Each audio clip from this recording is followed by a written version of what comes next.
11 عادتیں ایسی ہیں کہ جن میں مروت پائی جاتی ہے۔ کسی کو تکلیف نہ دینا، نگاہ نیچی رکھنا، آہستہ بولنا، درمیانی چال چلنا، مال خرچ کرنا، تنگ دستی کی حالت میں ثقافت کرنا، لوگوں کے ساتھ عام طور پر نیکی کرنا، مال کے ساتھ احسان کر کے جتانا نہیں، سوال سے بچنا، ذلت کے بغیر بردباری اختیار کرنا۔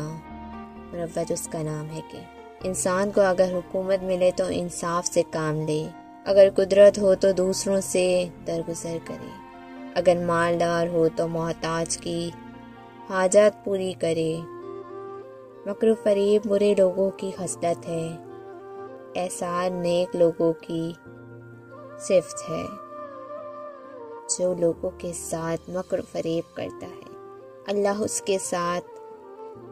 اس کے مکر کو اس کی گردن میں ڈال دیتا ہے۔ دنیا کے مکر و فریب عالم کو نہیں بہکاتے اور عقل مند مصیبت کے وقت کبھی نہیں گھبراتے۔ جو شخص دوسروں کی ضروریات کو اپنی ضروریات سے زیادہ سمجھتا ہے وہ نہایت صاحب مروت اور احسان والا ہوتا ہے۔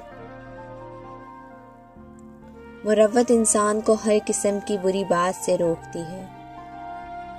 کھانا 3 طرح سے کھایا جاتا ہے جس پہ بڑا ثواب ہے: بھائیوں کے ساتھ خوشی سے، فقیر کے ساتھ احسان سے، دنیا داروں کے ساتھ مروت سے۔